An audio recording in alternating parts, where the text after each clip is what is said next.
நம்ம பார்க்க போகிறது டிஎன்பிஎஸ்சி இம்பார்ட்டண்ட் கொஷின்ஸை பார்ப்போம். நம்ம ஆல்ரெடி தெரிஞ்சது தான். 8 தொகை நூல்களில் நற்றிணை, குறுந்தொகை, ஐங்குறுநூறு, 10 பரிபாடல், கலித்தொகை, அகநானூறு, புறநானூறு.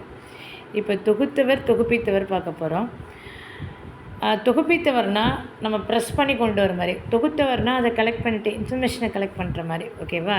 இப்போ நற்றிணையை தொகுத்தவர் பெயர் தெரியவில்லை. தொகுப்பித்தவர் கண்டிப்பாக கொஞ்சம் பணம் உள்ள பார்ட்டியாக தான் இருக்கணும், அதாவது அரசன் மாதிரி உள்ளவங்களாக இருக்கணும். ஓகேவா? ப்ரெஸ் பண்ணுற மாதிரி, இல்லை ஓலைச்சுவடில் எழுதுகிற மாதிரி ஏதாவது. அப்போ தொகுப்பித்தவர் பன்னாடு தந்த மாறன் பெருவழுதி அப்படிங்கிறவர். அடுத்து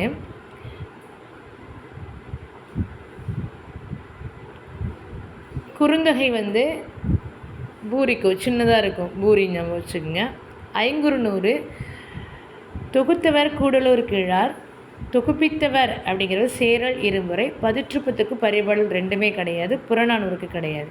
கலித்தொகை நல்லந்துவனார் தொகுத்தவர். அகநானூறு பாண்டியன் உக்கிர் பிரிவெழுதி உருத்திரஞ்சென்னன் வருவார். ஓகே, இதெல்லாம் என்னென்னா ஒரு 6லேருந்து 10 இருக்கக்கூடிய ஒரு இம்பார்ட்டனாக இது வரைக்கும் கேட்கக்கூடிய கொஷின்ஸ் கலெக்ஷனில் ஒரு சொற்பொருள் மாதிரி. ஓகேவா? மீனிங் ஃபஸ்ட்டு பார்ப்போம்.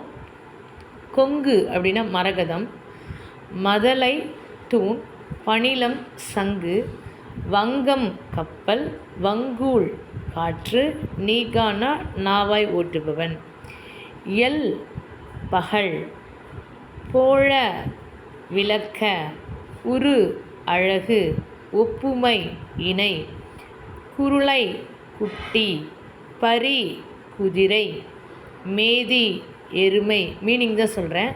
சென்னி உச்சி. இது கிள்ளி வளவன் சென்னியில் சோழருடைய பரம்பரையினுடைய பெயர்களாக சொல்லுவாங்க. யாண்டு எங்கே, அது இம்பார்ட்டண்ட்டாக சொல்கிறேன். 6லேருந்து 10 வரைக்கும் உள்ளது.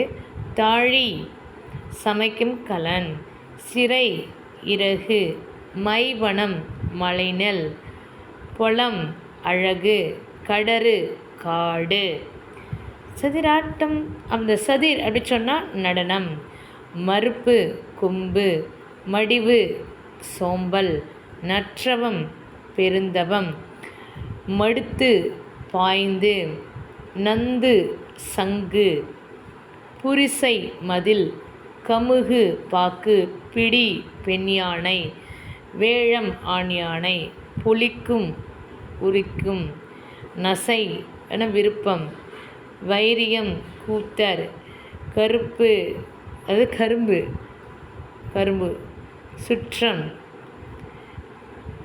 பொம்மல் சோறு, பீடு சிறப்பு, பண்டி வயிறு. கொஞ்சம் கிளான்ஸ் பாருங்கள் போதும். அசும்பிய ஒளி வீசுகிற, யாக்கை உடம்பு, கடிந்து விலக்கி.